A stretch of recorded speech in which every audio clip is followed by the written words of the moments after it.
nom. Ta puissance Et ta grandeur. ta gloire. Ta gloire remplisse l'univers. Ton éclat, Seigneur. Ton éclat et ta splendeur, ta beauté sont incomparables. L'église, disons comme mélodie venue du ciel, tous ensemble. Mélodie Yes. venue du ciel. Un chant doux et merveilleux. Tous les anges en amour. D'une seule voix, Une seule voix célèbre célèbre ton nom. ta puissance et ta grandeur. Ta puissance et ta grandeur. Ta gloire. Ta gloire remplisse l'univers. Ton éclat Ton éclat et ta splendeur. et ta splendeur, ta beauté sont incomparables.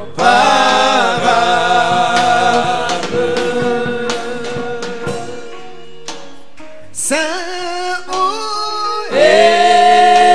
Éternel, Dieu de l'univers, digne de louange, honneur et gloire. honneur et gloire à l'agneau de Dieu, assis sur le trône. Tu règnes. Tu règnes à jamais. Saint, oh, Éternel, Dieu de l'univers, digne de louange, honneur et gloire. honneur et gloire Jésus. à l'agneau de Dieu, assis sur le trône. Seigneur, Tu règnes à jamais. je lèverai la voix pour l'adorer, car il est saint. Saint, Saint, Oh Jésus, Saint, Saint. il est digne de gloire et de louange. Chantons Saint, Saint, Jésus, Saint, Saint. je louerai. Je louerai l'agneau de Dieu qui est sur le trône. Je l'adorerai. Je l'adorerai, lui seul, car il en est dit. Celui qui était, Celui qui était, qui est, qui vient.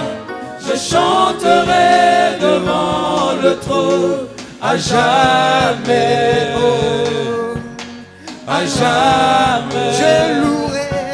Je louerai l'agneau de Dieu qui est sur le trône. Je l'adorerai. Je l'adorerai, lui seul, car il en est dit. Celui qui était, qui est, qui vient. Celui qui était, qui est, qui vient.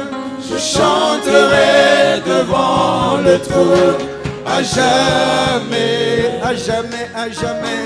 à jamais. Dis-le, à jamais je te chanterai. À jamais, Toute ma vie je te chanterai. à jamais, Dans la joie comme dans la tristesse.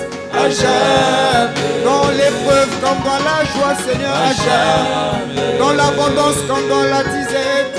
à jamais, Dans le jamais. Même si les problèmes viennent à gauche, à droite, À jamais. devant ton trône, je t'adorerai à jamais. Dis, je louerai tous ensemble. Je louerai l'agneau de Dieu qui est sur le trône. Je l'adorerai.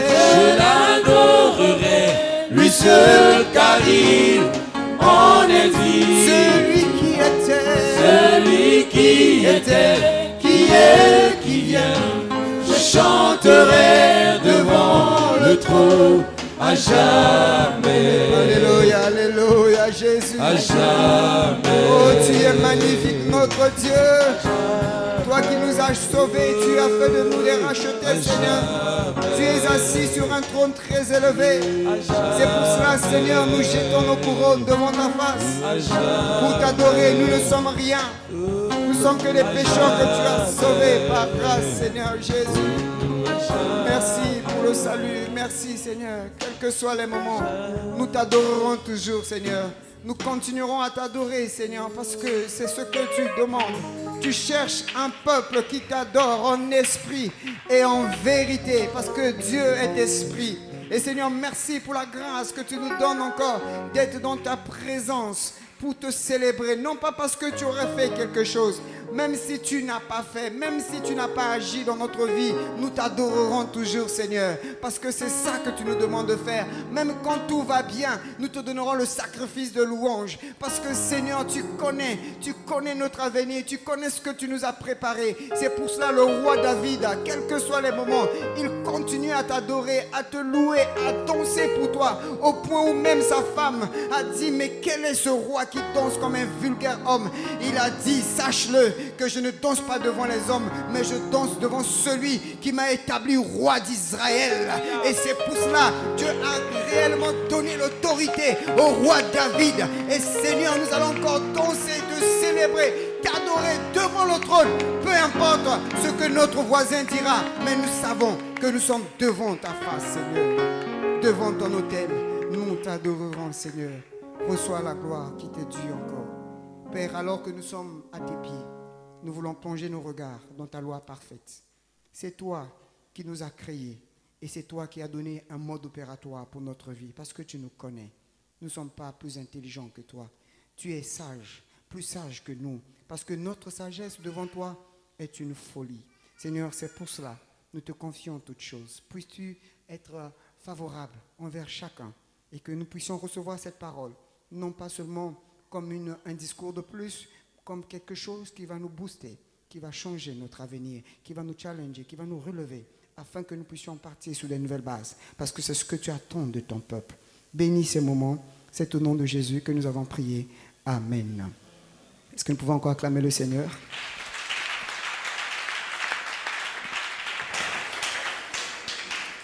Alléluia. Bonjour, bien-aimés dans le Seigneur. Nous poursuivons notre partage. Mais avant de rentrer dans notre thème, j'aimerais simplement faire ce témoignage-là. Vendredi, nous avons eu une nuit de prière ici et le Seigneur a agi parce qu'il était question pour nous de renverser les raisonnements.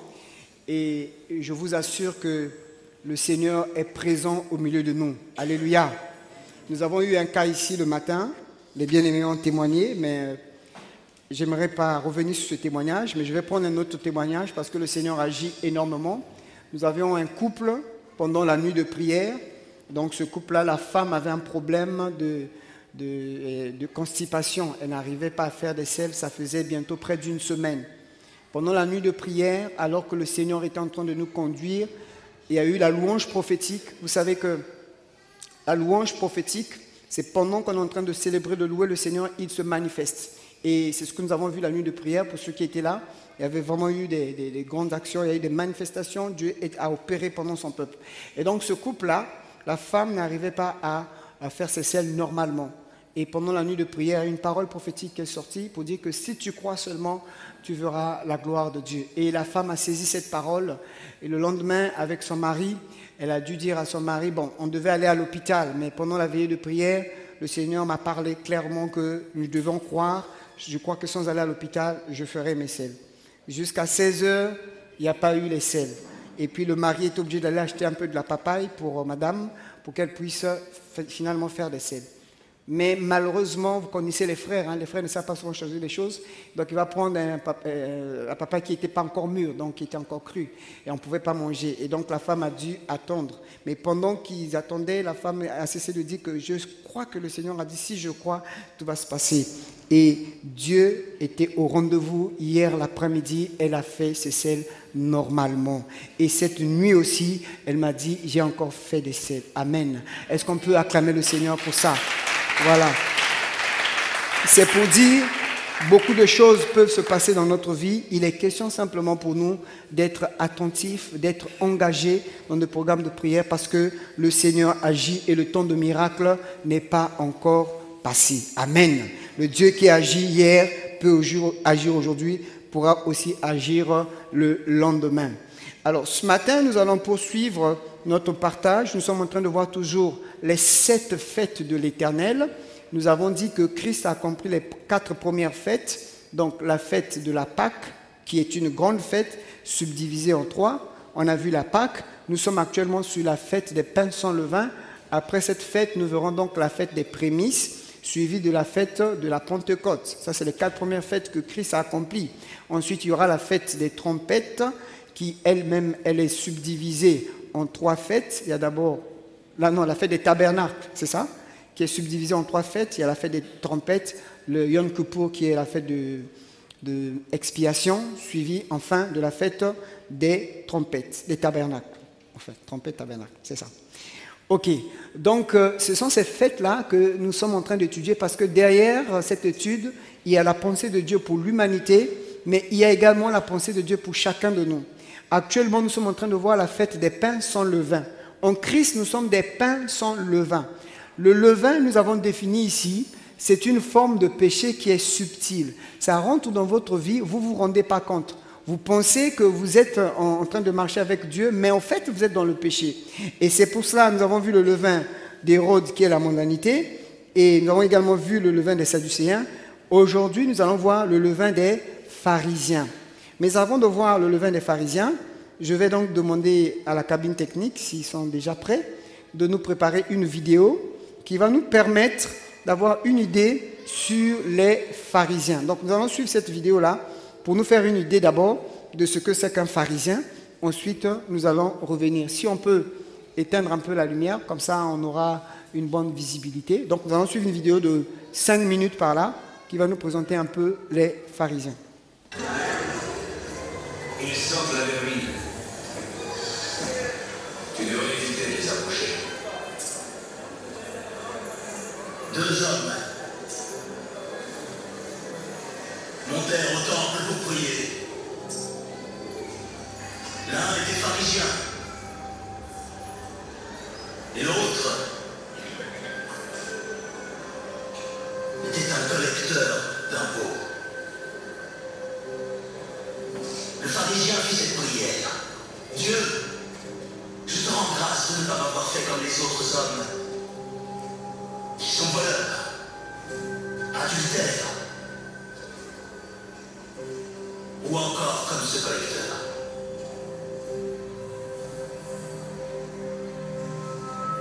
Pendant ce temps, le collecteur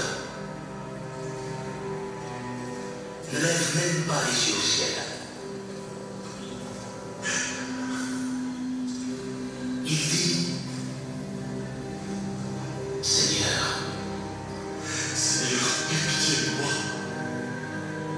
le pécheur.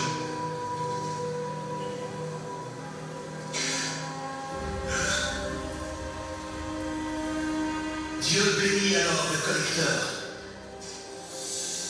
pas le pharisien. Celui qui s'élève sera abaissé, et celui qui accepte de s'abaisser sera élevé. Matthieu, viens.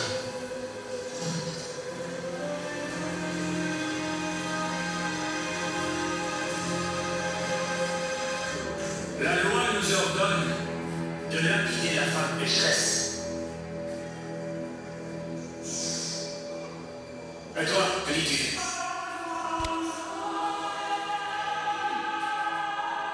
Cette pierre, je la donne à celui qui n'a jamais commis de péché. Lui seul peut la jeter.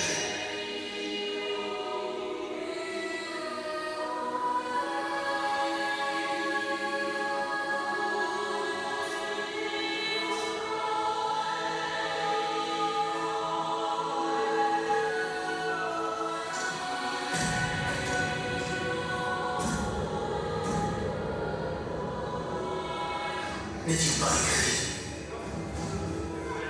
Non, attends. N'est-il pas écrit? Mon temple sera appelé une maison de prière. Mais vous en avez fait un repère de brigands. Qui es-tu pour tenir de tels propos?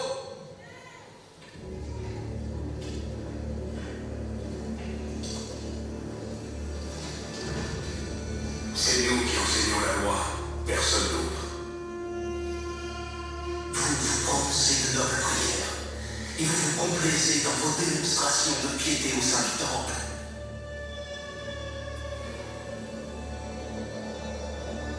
Hypocrite. Vous ne pouvez à la fois servir le Seigneur et servir l'argent.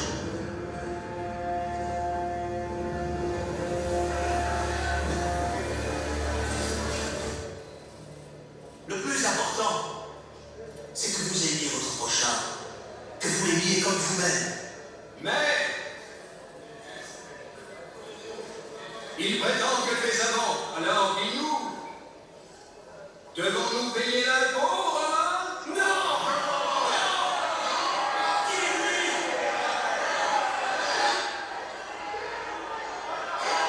Il est pour un piège. Nous t'écoutons. Devons-nous payer l'impôt aux Romains ou bien... Faut pas payer! Faut pas payer! Faut pas payer! Israël! Israël! Alors dis-lui! Qui est représenté sur les deniers? C'est là.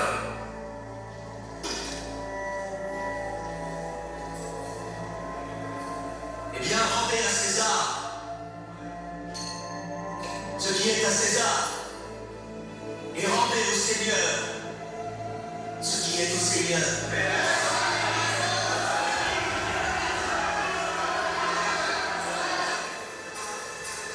Quant aux interprètes de la loi, réglez votre conduite sur leur enseignement. Faites tout ce qu'ils vous disent de faire, mais ne les prenez pas comme modèle. Car eux-mêmes ne font pas ce qu'ils prêchent. Toutes leurs actions, ils les accomplissent pour que les hommes les remarquent. Vous n'avez qu'un seul Père, celui qui est aux cieux. Vous n'avez qu'un seul Maître, et ce Maître,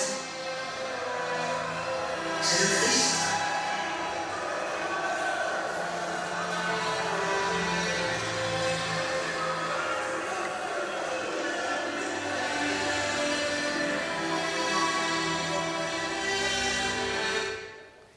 Amen. Est-ce qu'on peut acclamer le Seigneur?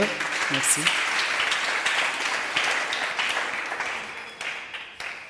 Le levain des pharisiens, qui est donc l'hypocrisie, et nous trouvons cela dans Luc chapitre 12, le premier verset. La Bible nous dit ceci: sur ces entrefaites, les gens s'étant rassemblés par milliers au point de souffler les uns, de se fouler les uns les autres, Jésus se mit à dire à ses disciples: avant tout, gardez-vous du levain des pharisiens qui est l'hypocrisie. Donc nous voyons ici Christ qui nous dit que le levain des pharisiens, c'est l'hypocrisie. Mais avant de parler de ce levain-là, nous voulons d'abord comprendre qui est pharisien. C'est vrai qu'au travers de cette vidéo, nous avons remarqué déjà qu'ils ont un accoutrement assez spécifique par rapport aux autres.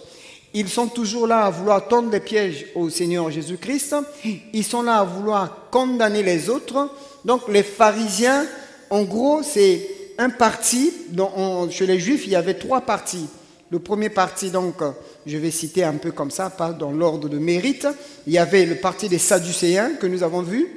Les Sadducéens, ils avaient ceci de particulier, c'est que c'est des gens qui croyaient seulement aux 5 premiers livres de Moïse. Les autres livres de la Bible, de la Torah, ils ne considéraient pas ça. Et ils considéraient seulement les 5 livres qu'ils mettaient en pratique, mais ils ne croyaient pas à la puissance de Dieu, ils ne croyaient pas à la résurrection des morts. Donc les Sadducéens étaient, on va dire, que c'était un peu plus l'aristocratie, c'est-à-dire que ceux qui étaient un peu dans les positions sociales assez élevées. Et là, c'était un parti toujours par rapport à la religion juive. Et le deuxième parti, c'était des Esséniens. Alors, les Esséniens, vous n'allez pas trouver ça dans la Bible pour la simple bonne raison parce qu'ils n'ont pas eu à être confrontés avec Christ, parce que c'était un groupe de Juifs qui étaient vraiment assidus, attachés, appliqués. Ils appliquaient la parole à la lettre, au point où ils se sont retirés de la communauté. Ils vivaient dans le désert. Les Esséniens vivaient dans le désert et en faisant ainsi, ils ne pouvaient pas avoir le contact avec les gens. Ils menaient une vie assez austère, assez rude, assez difficile. Et pour ceux qui suivent un peu les enseignements que nous faisons ici, nous avions dit que lors de l'étude des signes des temps, un des grands signes que nous avons vus ici, c'était la découverte de la Bible dans la région de Qumran. C'est-à-dire qu'il y a eu un berger qui un jour a vu sa brebis s'égarer dans les grottes. Et donc il a pris la pierre, il a lancé et il entend un bruit, c'est comme si une jarre était en train de se briser. Et quand ils font des recherches, ils retrouvent le livre d'Ésaïe. Et dans toute cette région-là, on va retrouver toute la Torah dans la région de Qumran.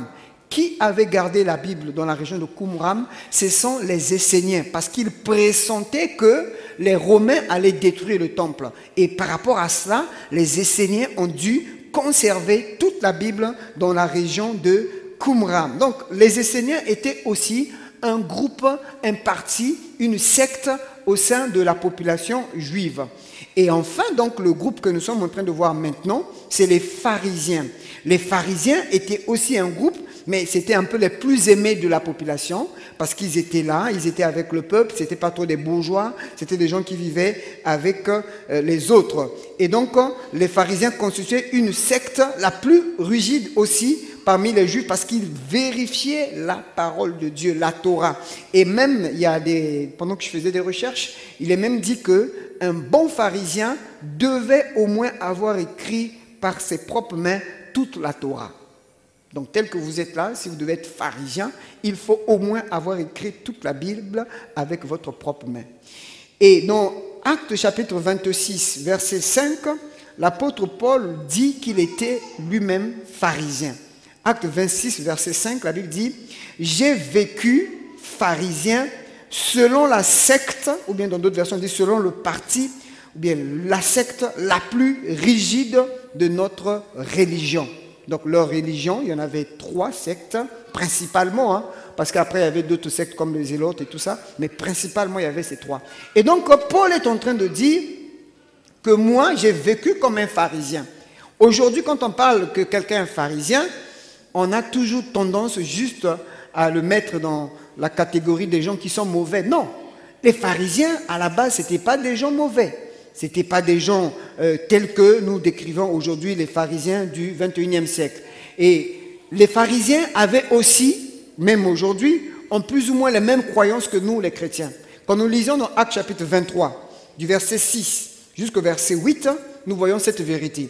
On nous dit...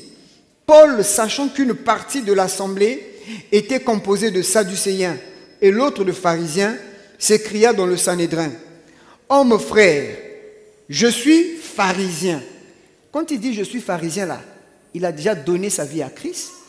Quand il dit que je suis pharisien, il est en train de travailler pour Christ. Il dit « je suis pharisien, fils de pharisien. C'est à cause de l'espérance et de la résurrection des morts que je suis mis en jugement. » Et quand il lui dit cela, il se leva une discussion entre les pharisiens et les sadducéens.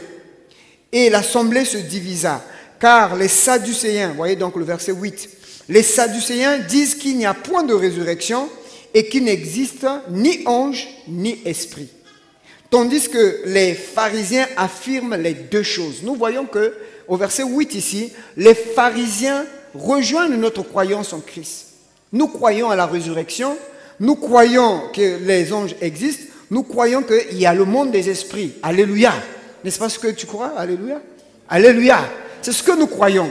Les pharisiens aussi croient la même chose. Paul ici est en train de dire, je suis pharisien. Il y avait comme un procès à son égard, et comme il savait qu'il y avait deux camps, les Sadducéens et les pharisiens, lui en tant que chrétien, il sait qu'il est plus proche des pharisiens. C'est pour cela qu'il va créer cette diversion en disant que parce que je crois à la résurrection des morts, c'est pour cela qu'on me juge. Et on a oublié Pierre, ils ont commencé à s'entrechoquer entre eux. Donc c'est pour nous dire que les pharisiens à la base croient plus ou moins à la même doctrine que nous. Dans Matthieu chapitre 5, verset 20, écoutez ce que Christ dit par rapport aux pharisiens. Il dit ceci. Je vous le dis, Matthieu 5, 20, si votre justice ne surpasse pas celle des scribes et des pharisiens, vous n'entrerez point dans le royaume des cieux. Christ nous dit ceci. Vous êtes chrétien, vous le suivez, mais il faut que votre justice, votre engagement avec Dieu dépasse celle des pharisiens. Si ça ne dépasse pas celle des pharisiens, vous ne pouvez pas entrer dans le royaume des cieux. Qu'est-ce que Christ est en train de nous dire ici? Les pharisiens ne sont pas forcément mauvais. Ils ont aussi à nous enseigner. Ils ont aussi à nous communiquer des valeurs. Voyez? Donc ici, nous voyons que les pharisiens, contrairement à l'idée populaire qui circule que les pharisiens sont mauvais, voilà, si on te dit tu es pharisien, tu es mauvais. Mais à l'époque de Jésus-Christ, là où il avait ses destinataires primaires, il n'était pas forcément contre leur approche. Mais quand nous lisons dans les Saintes Écritures, il y a eu quelque chose que Christ a remarqué dans les pharisiens et c'est ça que nous appelons le levain. Et qu'est-ce qu'il a remarqué? Quand vous lisez avec moi dans Matthieu chapitre 23, le verset 3, je vais lire dans la version Parole vivante, on nous dit ceci, voilà, merci. Faites donc ce qu'ils vous disent et réglez votre conduite d'après leur enseignement. Voyez, Christ dit ceci.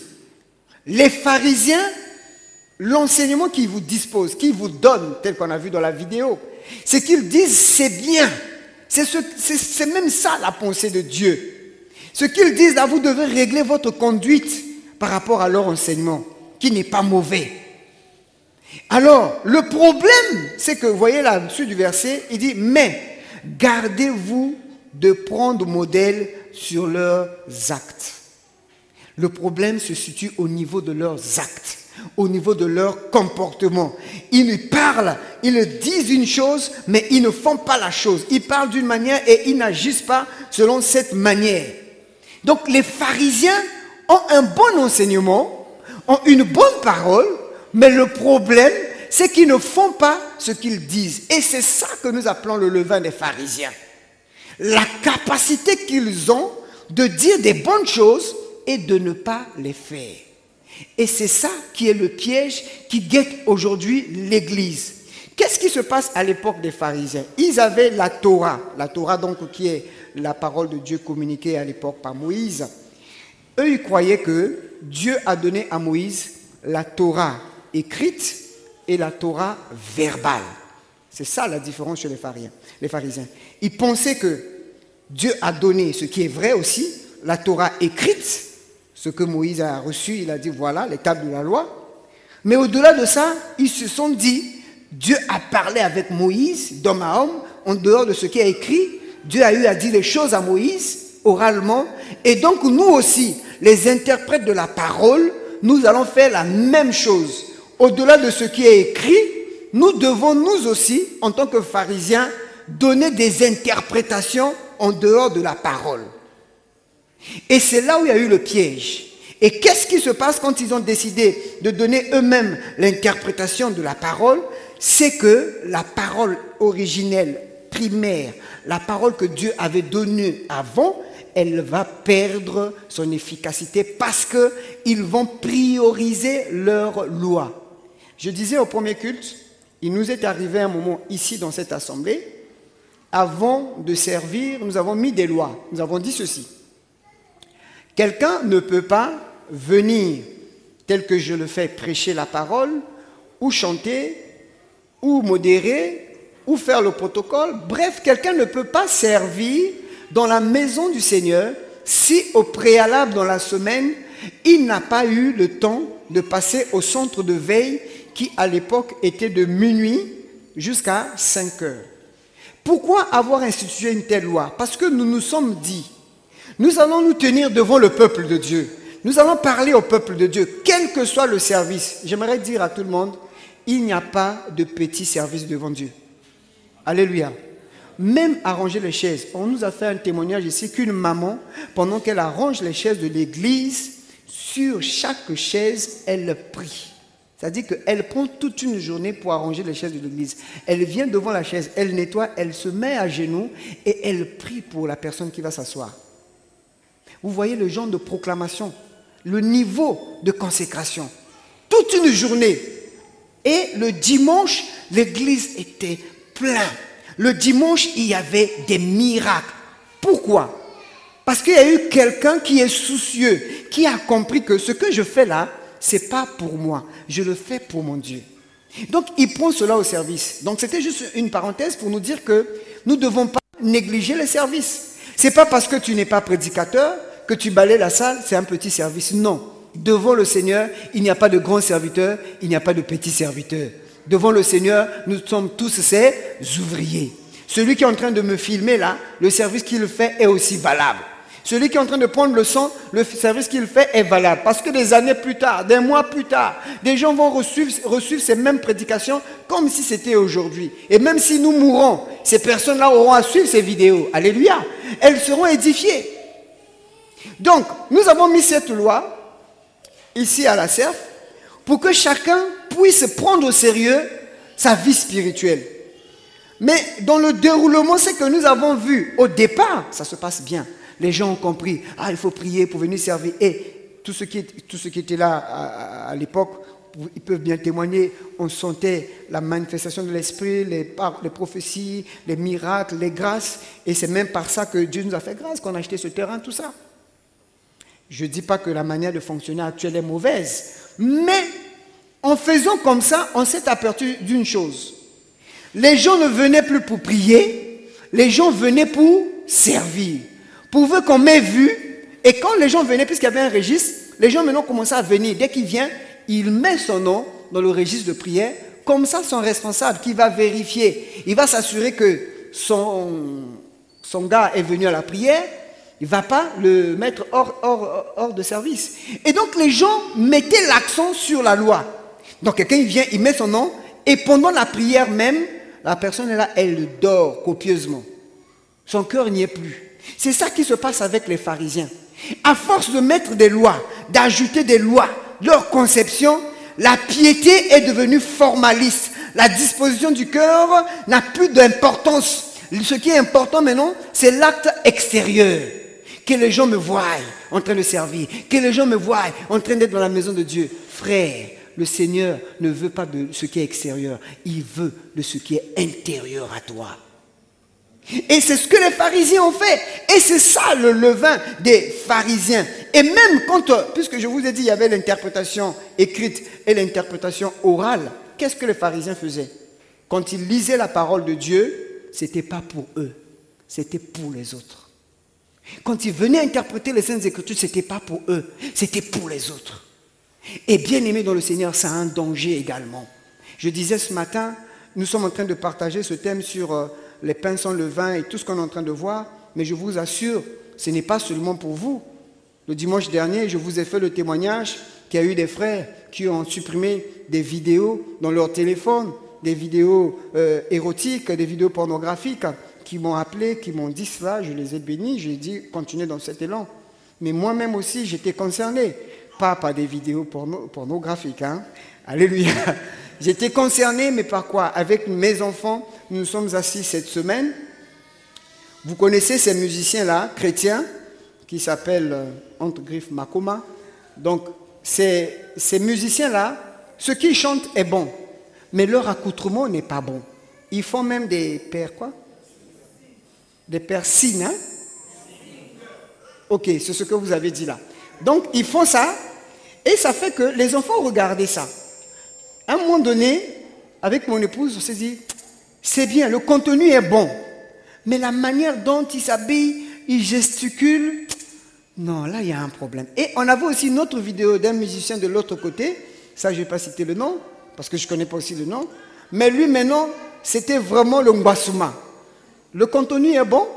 Je pense que j'avais déjà mis cette vidéo-là, on avait des moments de prière ici, j'avais mis des frères qui dansaient ici, là. Donc, tu vois, il était vraiment au sueur. Alors, qu'est-ce qui s'est passé avec ces vidéos à la maison?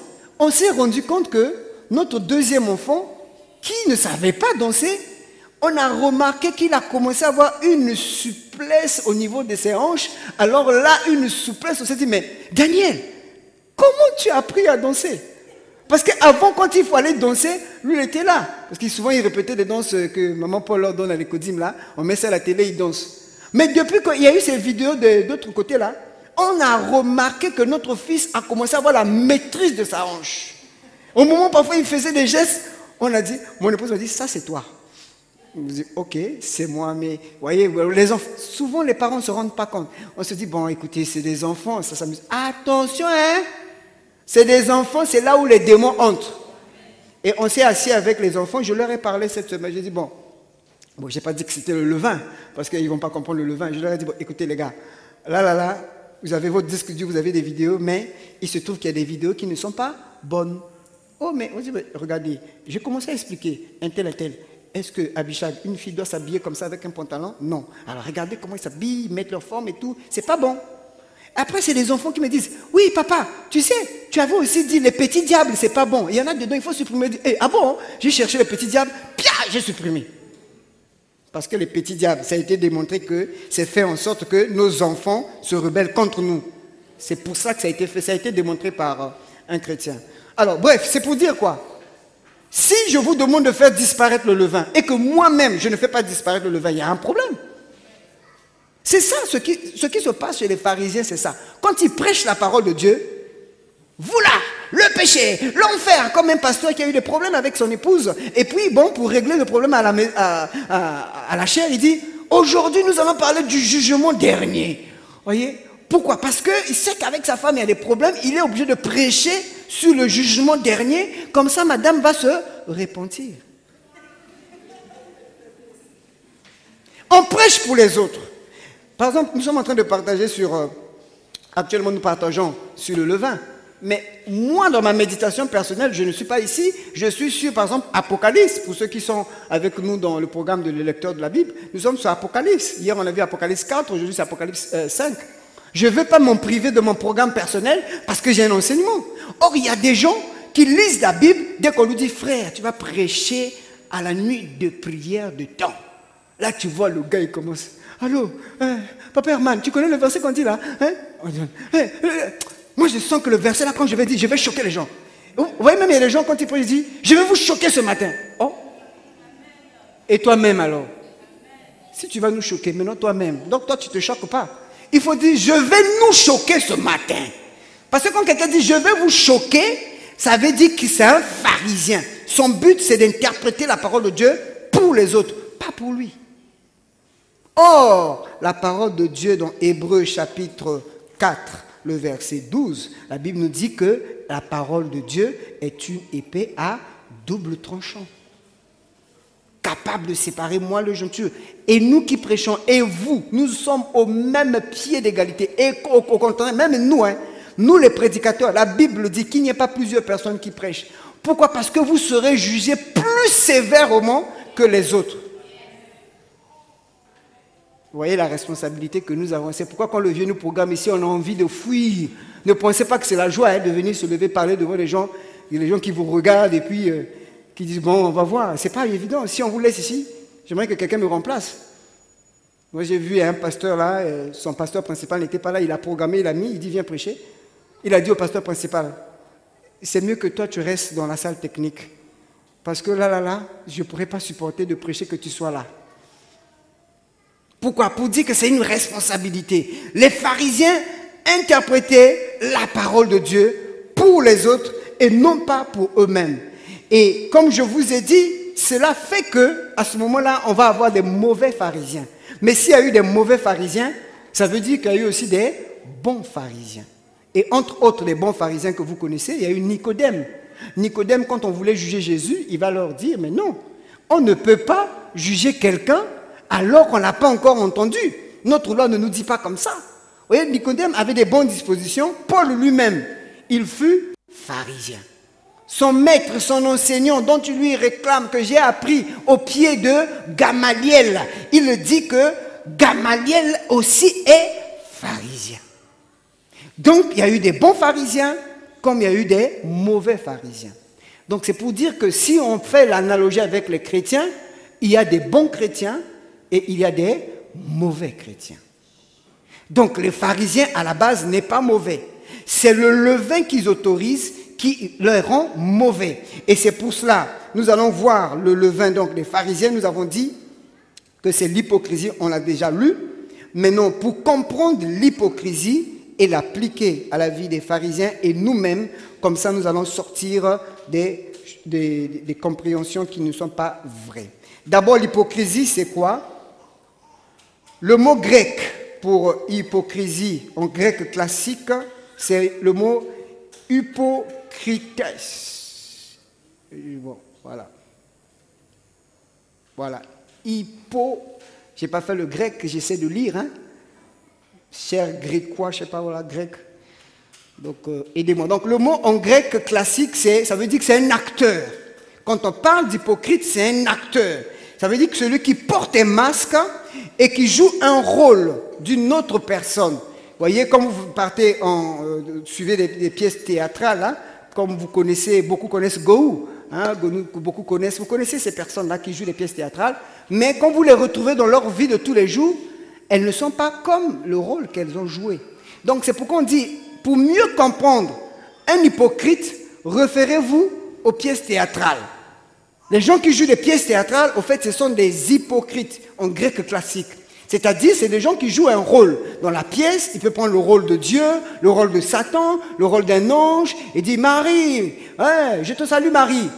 Pendant la pièce théâtrale. Après la pièce théâtrale, ce n'est plus un ange, c'est quelqu'un que tu connais. Alléluia. Et donc, c'est ça l'image. Si vous voulez bien comprendre l'hypocrisie, l'hypocrite, ayez l'image d'un comédien. Un hypocrite, c'est un comédien, littéralement. Donc, quand Jésus dit le levain des pharisiens, c'est l'hypocrisie, ça veut dire le levain des pharisiens, c'est la comédie. Comédie envers qui? Mais envers lui-même. Parce qu'il n'y a que, on va dire, deux personnes à qui tu ne peux pas mentir. Il y a ta propre conscience et il y a Dieu. Le reste, tu peux les mentir. Même au pasteur, tu peux mentir. Mais ta conscience, tu ne pourras jamais mentir. Dieu, tu ne pourras jamais lui mentir. Et rien que ces deux personnes suffisent, ces deux témoins suffisent pour dire qu'il y en a qui jouent de la comédie. Et donc l'hypocrite, hein, c'est quelqu'un qui a une attitude extérieure qui ne correspond pas à ce qu'il pense au fond de lui-même. Quelqu'un peut être avec vous, il vous salue, il mange avec vous, mais il ne vous aime pas. La Bible dit, je pense que c'est dans Proverbes chapitre 19, le verset 4, la richesse procure un grand nombre d'amis, mais le pauvre est séparé de son ami. Parce que tu es riche, tu auras beaucoup d'amis. Parce que tu as une position sociale, tu auras beaucoup d'amis. Mais perds le poste là, perds l'argent, tu sauras exactement qui t'aime. Il y a des gens qui t'appellent Praise, Vieux, Batikayo, Kundi. Ils appellent tous ces noms-là parce qu'ils ont un intérêt en toi. Parce qu'en fait, dans leur cœur, il n'y a pas de l'amour véritable. Et c'est pour cela, l'hypocrite, c'est celui qui a une attitude extérieure vis-à-vis de vous, mais l'intérieur est contraire. Il peut penser, vous dire des bonnes choses, mais dans son cœur, il vous a déjà tué. Jérémie a vécu cela en son temps.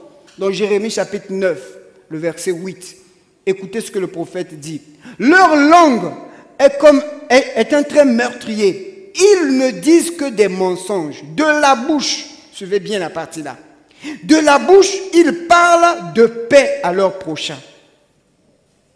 Et au fond du cœur, il lui dresse des pièges. Malheureusement, nous sommes rendus ici, surtout en cette fin des temps. C'est maintenant ce que nous voyons. Les gens vous parlent de paix. Les gens vous disent beaucoup de choses pour la paix. Mais derrière, ce sont les mêmes personnes qui vous tendent des pièges. C'est les mêmes personnes qui vous poignardent. Regardez le phénomène d'empoisonnement. Moi, mon chef qui m'a offert ce micro-là, il m'a dit, bon, docteur, on t'a reconnu, c'est bon. Mais c'est bien que tu aies ton micro. Mais pourquoi? Parce que nous apprenons ce qui se passe dans le monde chrétien.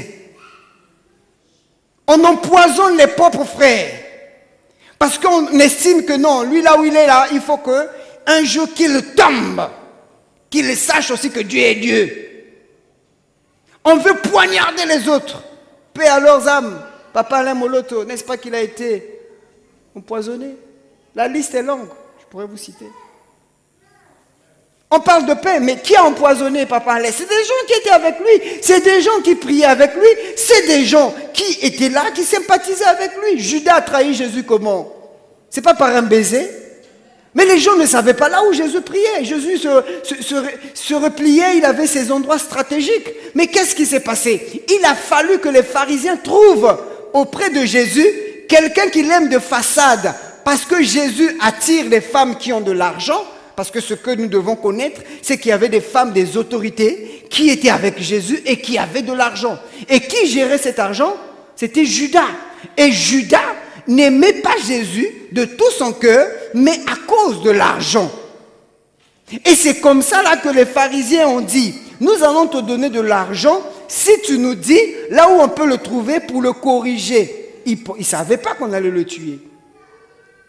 À cause de l'amour de l'argent, parce qu'il aimait l'argent, il va offrir. Jésus-Christ va livrer le secret. La personne que je vais faire un baiser, c'est cette personne-là que vous allez attraper.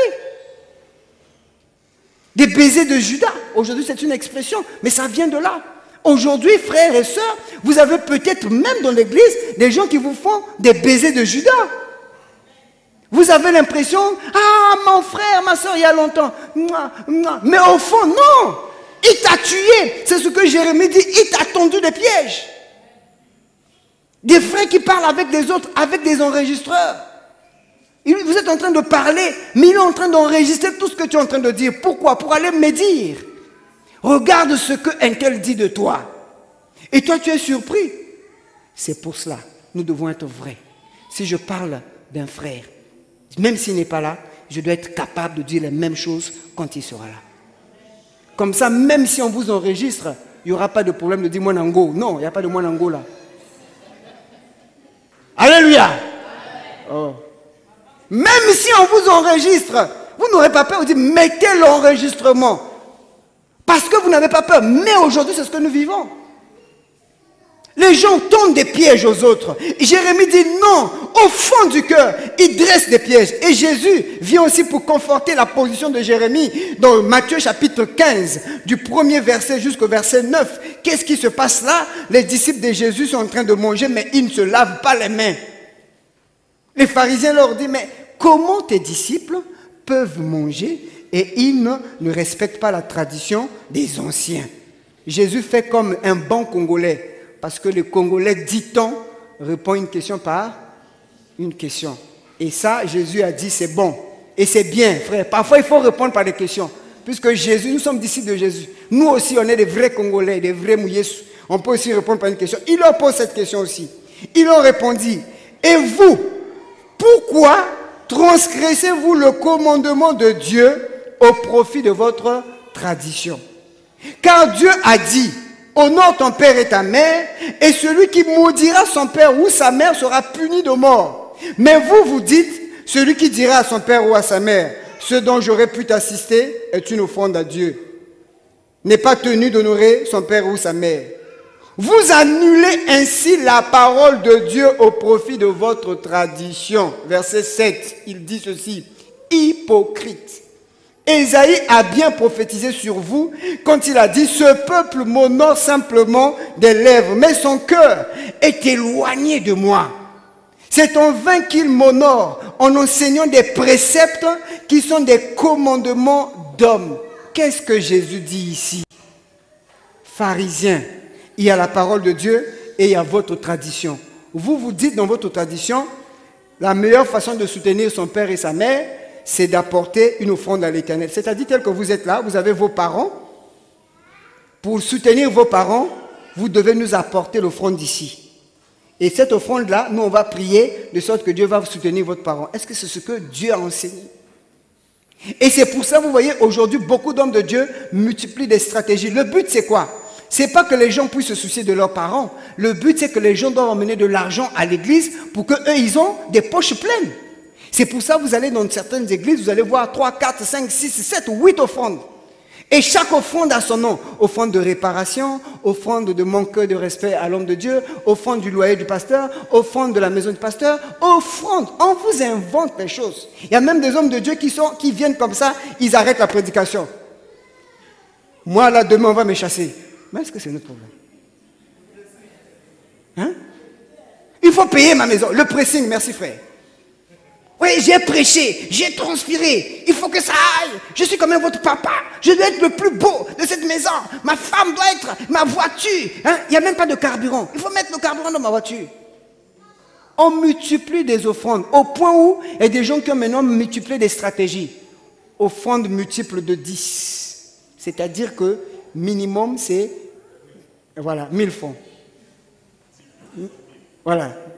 Ils disent même pas 1000 francs. Ils te mettent 10 000. Multiple de 10, à commencer, ils imposent, hein, à commencer par 10.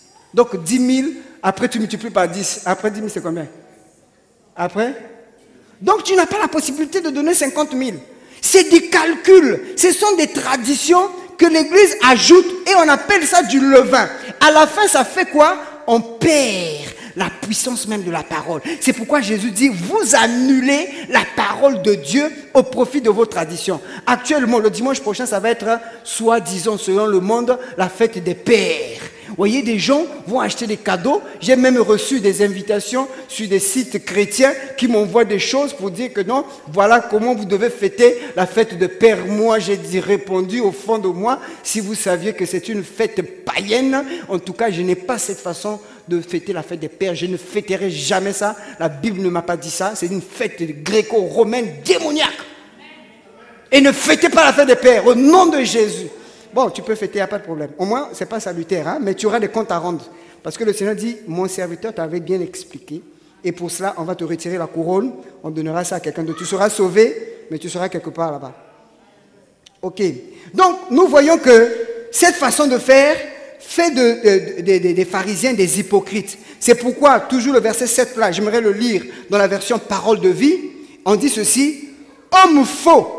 Ésaïe avait raison quand il a parlé de vous et il a dit de la part de Dieu, ce peuple me respecte en parole seulement, mais son cœur est très loin de moi. Ils me font des prières et des sacrifices, mais cela ne vaut rien. Vous voyez, cela ne vaut rien. C'est fort, hein? En effet, ce qu'ils enseignent avec assurance, ce sont des commandements humains. Il faut faire la part des choses en ce que moi, Troxel, Okuya, homme, je vous dis, et ce que la parole de Dieu vous dit. Et ce qui a force de loi, c'est la parole de Dieu. Dès lors que moi, je vous dis les choses qui ne sont pas conformes à la parole de Dieu, vous avez le droit de ne pas obéir. Mais vous avez le droit d'obéir à la parole de Dieu. Mais ici, on impose aux gens d'imposer les commandements humains. Beaucoup d'églises ont des commandements humains. Et quand vous rentrez à l'intérieur, vous allez voir la manière même de faire. C'est beaucoup rempli de commandements humains. La parole de Dieu est mise de côté. Et c'est pour cela, nous allons voir 4 caractéristiques, mais pour être égal avec le premier culte, nous allons voir seulement une caractéristique de ce levain-là. Et les 3 autres caractéristiques, Dieu voulant, nous poursuivrons plus tard, certainement le dimanche prochain. Première caractéristique du levain des pharisiens, donc qui est l'hypocrisie, c'est le fait de paraître devant les hommes. Paraître devant les hommes.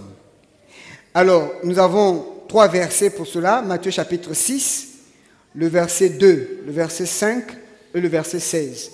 Quand vous avez suivi la vidéo, vous avez vu que les pharisiens, ils avaient un habillement assez spécial. Donc, ils avaient des larges phylactères, ils avaient des longues franges dans leurs vêtements. Donc, déjà, pharisien veut dire séparé en araméen. C'est-à-dire qu'ils se sentaient déjà séparés des autres. Ils ne se reconnaissaient pas avec les autres. Quand vous avez bien suivi la vidéo, vous avez, chaque fois qu'on nous montrait les pharisiens, c'était toujours quelqu'un qui avait des larges phylactères. Les phylactères, c'était en fait des espèces de rouleaux qu'on mettait à la tête. À l'intérieur, il y avait les versets bibliques, les versets de la Torah. Donc pour eux, c'était visible. Vous voyez, c'était bien gros là. Et ils mettaient aussi l'autre sur les mains. Et puis ils avaient des larges franges. Donc, la première caractéristique du levain des pharisiens qui peut agir dans la vie d'un enfant de Dieu, donc c'est le fait de vouloir apparaître devant les hommes. Dans Matthieu chapitre 6, le verset 2, on nous dit « Lors donc tu fais le monde, ne sonne pas de la trompette devant toi, comme font les hypocrites ou bien les comédiens dans les synagogues et dans les rues, afin d'être glorifiés par les hommes. » Ici, le premier domaine, là où les gens veulent paraître dans nos assemblées aujourd'hui, c'est le domaine de l'amour. L'amour, c'est pas mauvais de donner au Seigneur, de soutenir l'Église, de donner de l'argent, c'est pas mauvais. Mais là où il y a le levain, c'est que les gens maintenant veulent faire cela pour paraître. Ils ne donnent plus au nom de l'amour, ils le donnent parce qu'ils veulent que les hommes puissent les voir. Et c'est pour cela, je donnais ce matin cet exemple au premier culte, on peut être là, l'homme de Dieu va vous dire, nous avons besoin de 800 000 pour achever par exemple l'achat des chaises. On met les paniers que chacun donne librement tel qu'il a résolu dans son cœur. Je vous assure, très peu de gens vont donner. Mais le même homme de Dieu, ou bien bon, l'homme de Dieu là va se retirer parce qu'on va dire que lui n'aime pas l'argent. Un autre homme de Dieu va venir avec la grosse barbe. Il va dire, Dieu m'a dit, il y a 2 personnes dans cette salle. S'ils donnent, il y a 2 qui vont donner 500 000, 500 000. Et je vais prier pour eux. Je vous assure, j'avais 3 jours de jeûne et prière. Et Dieu m'a parlé. Voyez, déjà là, les gens commencent à... Oh, voilà un homme de Dieu, ce n'est pas les pasteurs qui viennent nous prêcher là et tout. Ça, c'est un homme de Dieu. Ça, le gars là, il est sérieux. Je vous assure, tu es même en train de passer par une situation difficile. Tu as même eu 500 000. Et parfois, ça tombe juste. Hein. Tu as eu un virement de 500 000 récemment. Dieu m'a dit, il faut apporter. Et vous allez voir, au lieu de une personne, puisque les gens aiment ça, ça sera combien de personnes? Même 10. Le même homme de Dieu va dire, Dieu m'a confirmé qu'il y a l'abondance. 2 personnes, c'est bon. Mais plus aussi, c'est bon. Dieu veut l'abondance. Les gens donnent.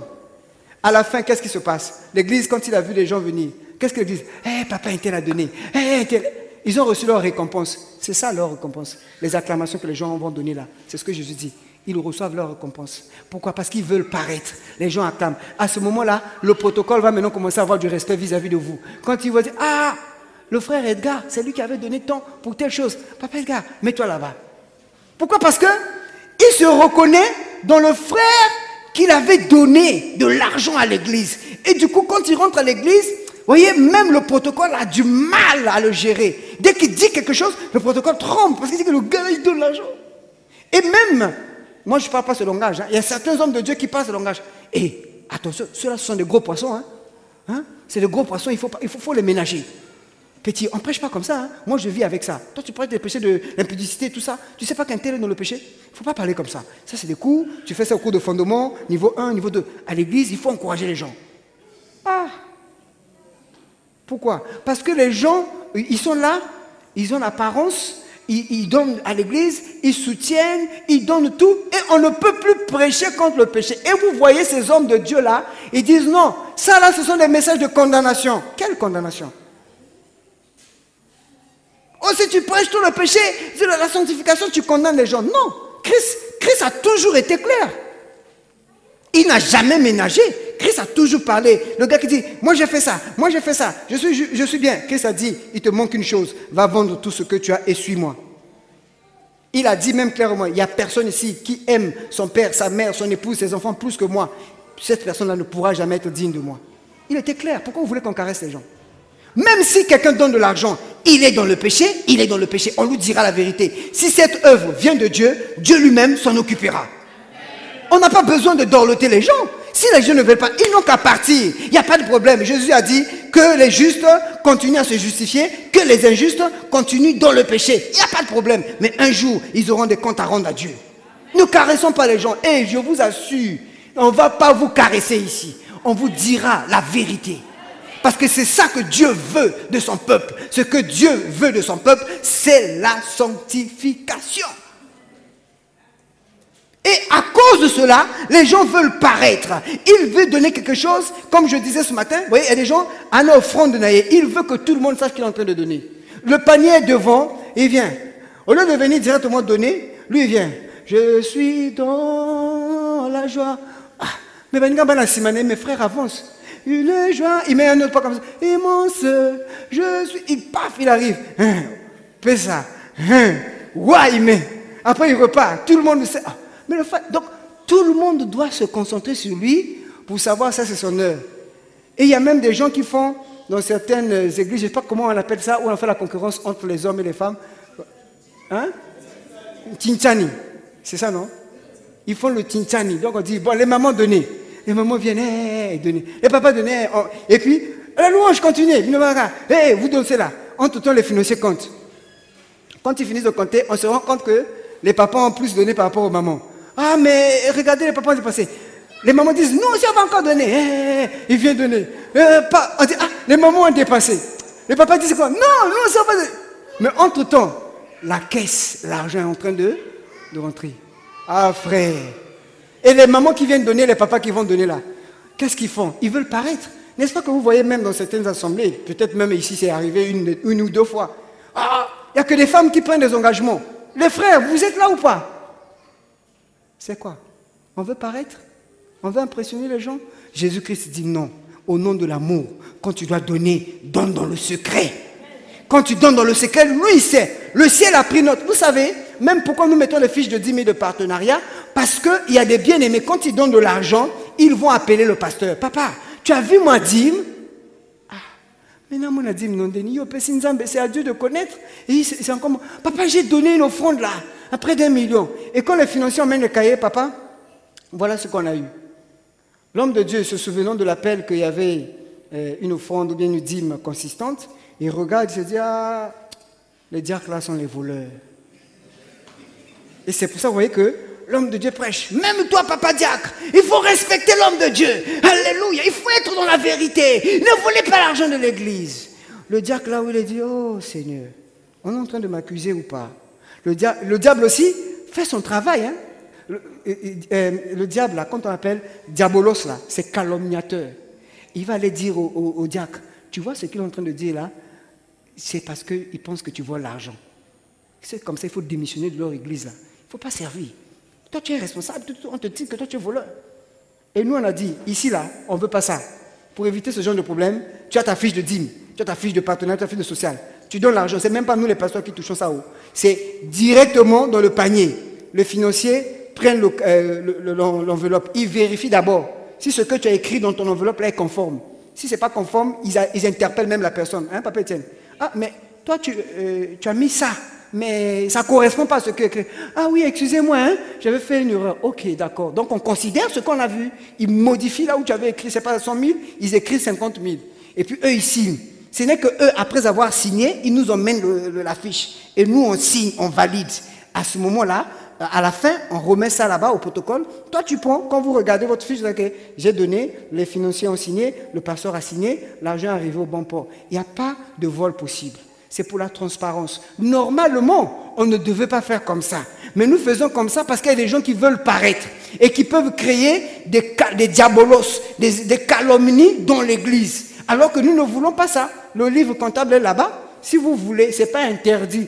Vous voyez les financiers, papa, nous voulons voir un peu les cahiers. Vous allez voir, il y a beaucoup de gens qui ont perdu leur fiche de dîme. Ils disent, mais j'avais donné jusqu'à 3 mois. Oh maman, si tu as donné jusqu'à 4 mois, reste calme. Papa Etienne, dis-moi, oh fils, je confirme. On dit, ok, maman, on te fait la fiche. Commence à donner à partir de tel mois. Les gens veulent paraître. On met ça pour éviter qu'il y ait des calomnies entre nous, les serviteurs de Dieu. Donc les gens donnent dans le but d'être glorifiés au niveau des hommes. À leur époque, il n'y avait pas de médias. Mais aujourd'hui, vous voyez ce que les gens font. Quand ils veulent donner à un orphelinat, d'ailleurs ils attendent seulement la fin de l'année. Comme si les orphelins vivaient seulement à la fin de l'année. Ils attendent la fin de l'année et ils vont appeler tous les médias. Facebook, WhatsApp, Imo, Télé Congo, Télé je sais pas quoi. Tout le monde ils filment. Après, ils mettent sur les réseaux. C'est pourquoi dans Proverbe 20, verset 6, on dit « Beaucoup de gens proclament leur bonté ». Quelqu'un qui te fait du bien, dès que tu tournes le dos, hey, tu as vu l'habit qu'il a porté là? C'est moi qui l'ai offert ça. Oh, frère, ça fait quoi? Oh, mais tu ne vois pas que telle chose, c'est moi qui lui ai offert ça. Mais ça sert à quoi? Pourquoi tu proclames ta bonté? Tu as fait du bien. Arrête-toi là. C'est à Dieu de s'occuper de toi. Pourquoi tu es obligé de parler? À la fin, nous nous retrouvons dans des situations pas possibles. Donc, au nom de l'amour, Romains 12, verset 9, la Bible dit que l'amour soit sans hypocrisie, même dans vos relations, avec vos conjoints, avec vos enfants, avec vos parents, avec vos collègues au service. Moi, j'ai ceci de particulier au service, et même mes collègues qui pourront suivre cette prédication en ligne, je dis toujours ce que je ressens dans mon cœur, même si c'est dur. Je dis que responsable, j'ai du respect pour vous, telle chose, je ne suis pas d'accord, telle chose, je le dis clairement. Je n'ai pas besoin d'aller par 4 chemins. Tu sois DG, tu sois DGA, tu sois DG quoi, en tout cas tu es DJ. Tu es DG, je te dis la vérité en face. Je n'ai pas besoin d'aller tourner mon dos, commencer à colporter. Je t'aime, monsieur le directeur, mais pour telle chose, je ne le ferai pas. On m'a toujours traité, oui, vous avec vos religions là bizarres, quand on organise des pique-niques, toi tu ne viens jamais. J'ai dit, monsieur le directeur, j'ai tout le respect pour vous. Je ne peux jamais aller dans vos pique-niques. Parce que là-bas, l'expérience a montré que toutes les demoiselles qui sont avec vous, voilà, elles se mettent dans des positions pas bizarres. Et vous lavez dans la même piscine avec ces demoiselles. Pour quel but? Mouké quiz V. Alléluia, je ne viens pas. I don't come in here. English is good. Voilà. Et donc, vous voyez que ce sont des choses aujourd'hui que les gens veulent faire. Ils veulent faire du bien, ils veulent paraître. Mais dans l'amour, on ne doit pas avoir l'hypocrisie. J'aime mon frère. Quand je dis je t'aime, ça doit venir de mon cœur. Je ne dois pas dire je t'aime, mais dans le cœur, c'est autre chose. Ça, c'est tu es comédien. Un jour, la Bible dit, hein, un jour. Qui savait qu'on pouvait écouter Mwanango aujourd'hui? Vous pouvez savoir que vous allez écouter Mwanango aujourd'hui? Mais c'est l'accomplissement de signe de fin des temps. Mwanango que vous avez écouté là pendant le procès là, c'est l'accomplissement de signe de fin des temps. La Bible dit qu'il n'y a rien qui se fait dans le secret qui va rester dans le secret. Tout va être mis à découvert. Les conversations des généraux là-bas, Dieu a permis que ça soit mis à découvert. C'est un accomplissement de signe de fin des temps. Ça veut dire que ce que tu dis dans le secret, un jour, Dieu va mettre ça au grand public. On va écouter aussi ton Mwanango. Voilà, c'est ça. Donc, bien aimé, notre amour doit être sans hypocrisie. J'aime bien l'exemple de cette femme et ça me rappelle toujours cette chanson que quelqu'un a chantée. Il a dit « Le jour de ma mort, qu'est-ce qu'on dira de moi? Quel témoignage aura laissé ma vie? Tous mes gestes et toutes mes paroles sont contrôlés par les gens de ce monde. » Donc, ce chanteur dit « Je n'ai pas besoin de parler de ce que je fais. À ma mort, les gens sauront ce que j'ai été. Qu'est-ce que les gens diront de moi? Parce que vous ne vous rendez pas compte. Quand vous faites quelque chose de bien, le ciel est au courant, mais il y a certaines personnes dans le secret aussi qui sont au courant, mais qui ne le disent pas aussi. Et c'est pour ça, cette maman que je dis que j'aime dans la Bible, Tabitha, de son vivant, elle n'était pas diaconesse, elle n'était pas responsable dans l'église, elle n'occupait aucune fonction, mais elle avait du cœur pour les veuves. Elle a décidé elle-même de faire des habits aux veuves. Mais à sa mort, les femmes ont chanté. Ils ont dit à Pierre, cette femme ne mérite pas de mourir. Vous savez qu'il y a des gens qui ne doivent pas encore mourir. Il y a des gens qui peuvent mourir, il n'y a pas de problème. Paix à leur âme.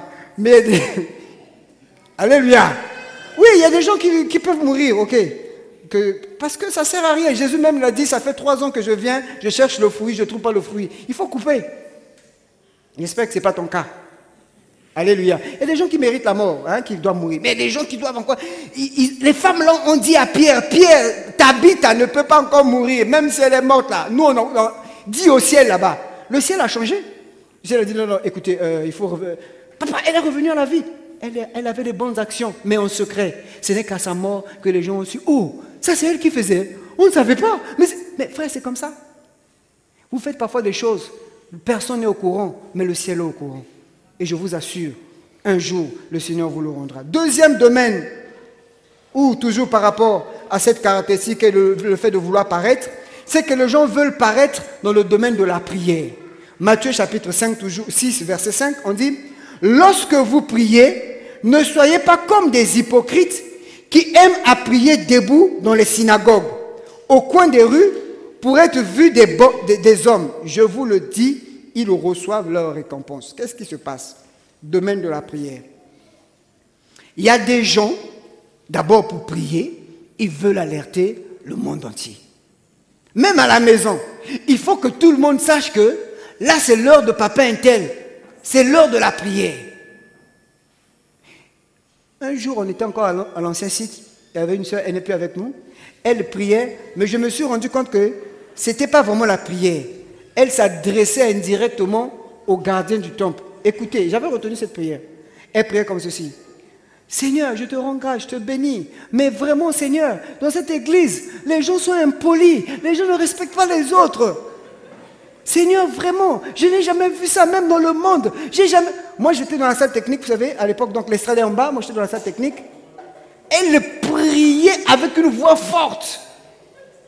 À un moment donné, je me dis, que j'aille arrêter ça ou quoi? Parce que ça, ce n'est plus une prière.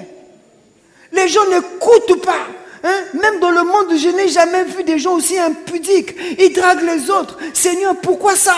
Hein? Seigneur, ils sont impolis. Elle dit, j'avais même arrêté de travailler. Je dis, il faut qu'on enseigne les gens sur la prière. La prière, c'est pas ça.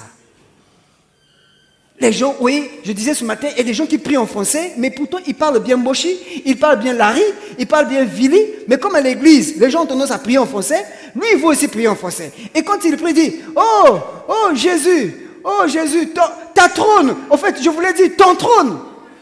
Attends, là tu parles à Dieu ou tu nous parles à nous? Parce que quand tu fais une erreur grammaticale, est-ce que le Seigneur a besoin de comprendre que tu as bien parlé ou bien tu as mal parlé? Il comprend ton cœur. On a envoyé des gens en mission à Djambala. Ils sont allés prier. Les frères nous ont rapporté le témoignage. Ils disent, frère, les démons sont sortis même en Téké. Moi, je lui ai dit, oh, tu penses qu'en Téké, les démons n'allaient pas sortir? J'ai dit, au nom de Jésus, pala. Pala veut dire sort en Téké. Ouais, c'est ça, non? Il n'y a pas de Téké ici. Il dit, pala. Il dit, frère, je disais pala.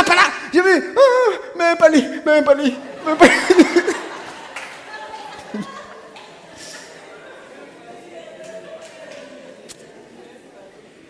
Les gens prient dans la langue de Molière parce qu'ils veulent impressionner les autres. Ce n'est pas qu'ils veulent prier, mais ils veulent impressionner. Il dit, Excellence Père de grâce, Sa Majesté, assis sur son trône. Et l'homme de... ça tu pries pour Dieu ou pour nous impressionner? Vous voyez, c'est ce qu'il dit. Les hypocrites aiment ça. Et Jésus dit quoi? Ils ont leur récompense. La récompense c'est quoi? Papa Intel prie bien, hein?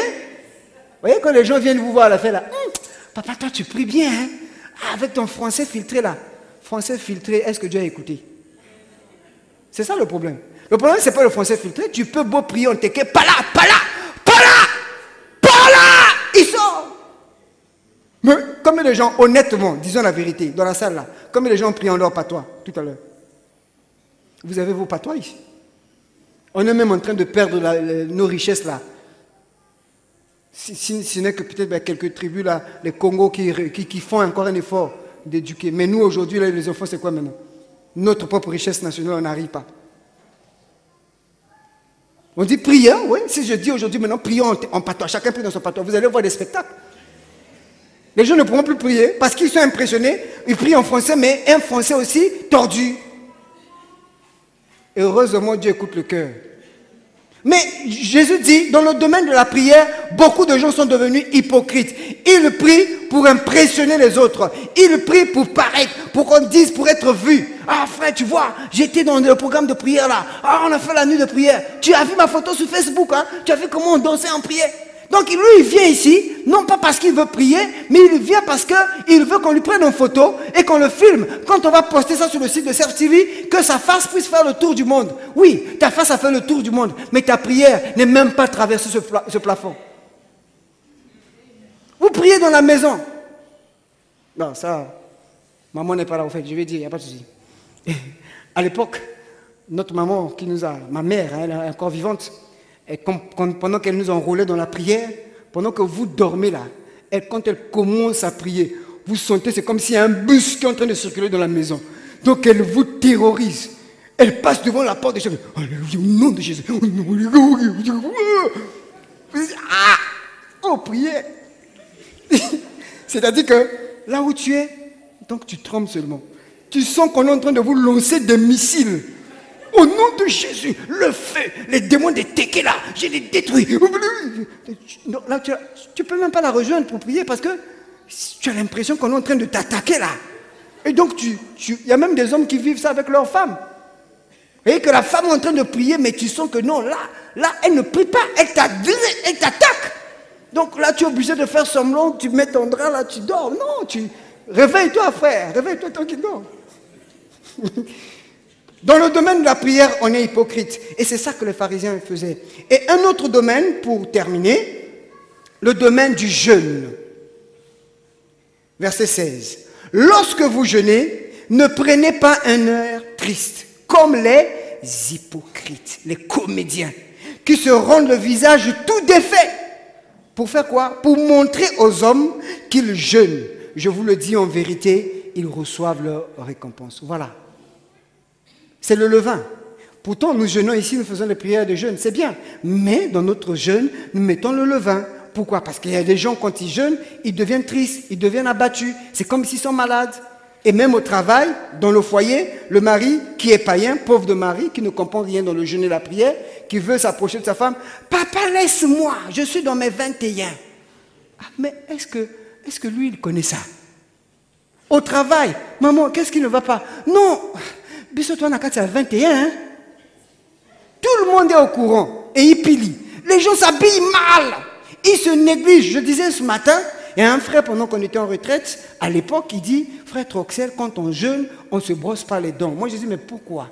Il dit, non, tu sais, en réalité, dans la pâte dentifrice, il y a un peu de sucre. Donc, quand tu te brosses les dents, ce sucre que tu prends là te donne la force. Donc, il ne faut pas prendre il faut pas se brosser les dents.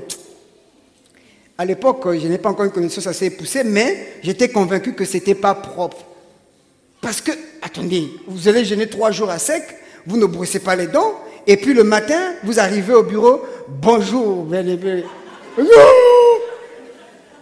les gens ne vont même pas vous répondre, ils vont seulement dire,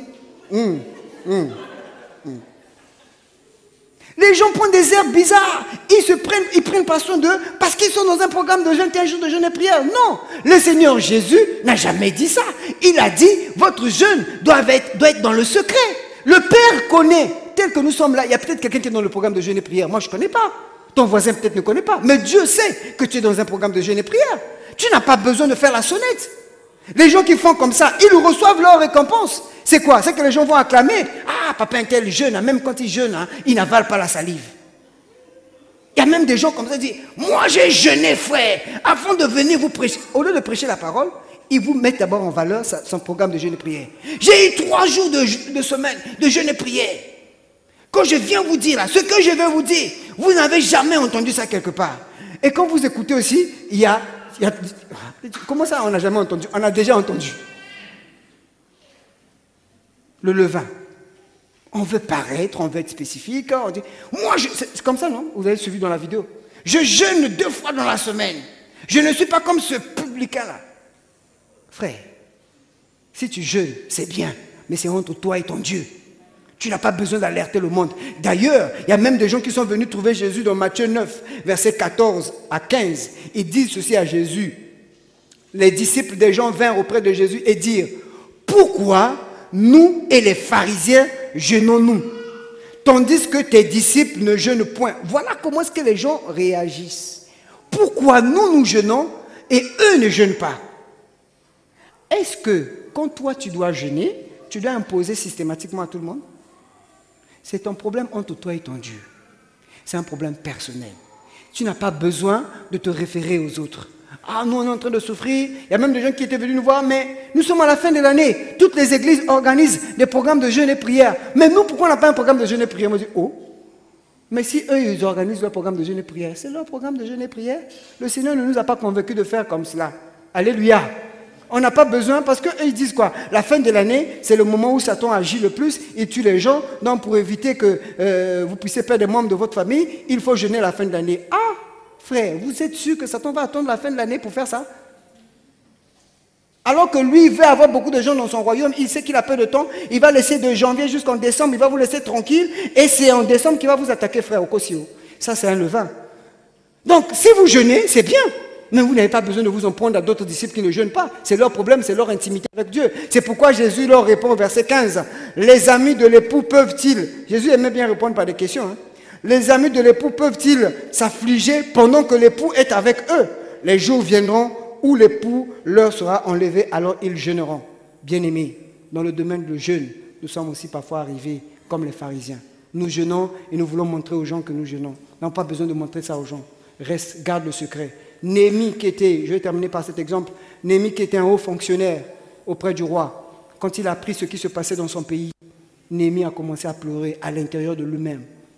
Il a dit, je pleurais, dans Néhémie 1, verset 4, je pleurais, je fus plusieurs jours dans la désolation, je jeûnais et je priais devant Dieu. Il n'a pas dit à quelqu'un, on ne l'a pas obligé de jeûner, mais il avait compris que c'était important pour lui de prier pour sa nation. Et quand il a fait cela, Dieu a écouté sa prière. C'est lui qui a rebâti les murailles de Jérusalem. Bien-aimés, vous pouvez avoir un problème, jeûnez dans l'intimité. Dieu vous voit. Vous n'avez pas besoin de nous dire, Dieu sait que vous jeûnez. Et quand vous jeûnez, c'est pour humilier votre âme. Donc vous voyez, ces aspects que nous avons vus par rapport au fait de paraître, il y en a peut-être plusieurs domaines que nous allons voir un peu plus tard, mais nous retenons simplement ceci.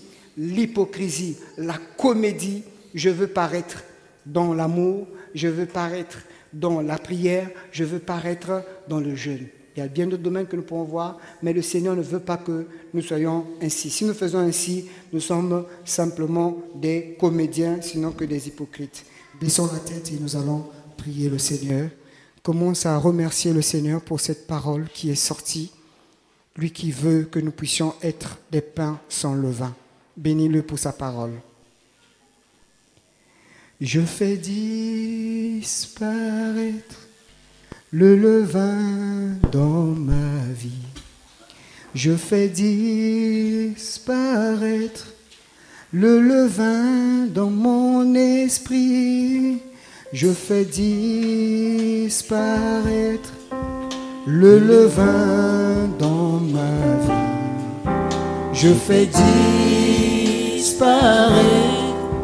le levain dans mon esprit. Je fais On peut se lever, chanter ce cœur comme une prière. Le levain dans ma vie. Je fais disparaître le levain dans mon esprit. Je fais disparaître l'hypocrisie doit partir de notre vie. le levain dans ma vie. Oh, je fais disparaître le levain de mon esprit. le levain dans mon esprit. Je fais disparaître le levain dans mon cœur. le levain dans mon cœur. Je fais disparaître le levain dans mon esprit. le levain dans mon esprit. Commence maintenant à prier pour ta vie. Demande au Seigneur de t'aider. D'abord, nous allons demander pardon au Seigneur. D'une façon ou d'une autre, il est apparu un moment où nous étions faux. C'est-à-dire, notre extérieur n'était pas conforme à notre intérieur. Demandons pardon au Seigneur pour toutes les fois que nous avons été hypocrites. Élevons nos voix et prions le Seigneur. Alléluia. Nous avons eu à dire des choses sur des frères et des sœurs, mais qui n'étaient pas forcément vraies. Nous avons parfois témoigné de l'amour alors que dans notre cœur il y avait de la haine. Que le Seigneur nous pardonne. Que le Seigneur nous pardonne parce qu'il nous est arrivé de donner de l'argent pour nous faire voir. Nous avons parfois prié pour nous faire voir. Nous avons parfois jeûné pour nous faire voir. Le Seigneur dit que les pharisiens aimaient se valoriser, aimaient montrer des choses. Mais le Seigneur ne veut pas cela. Continue à prier pour ta vie. Que le Seigneur enlève tout ce levain dans ta vie, le levain de l'hypocrisie, qu'il soit ôté de nos vies. Continuons à prier le Seigneur.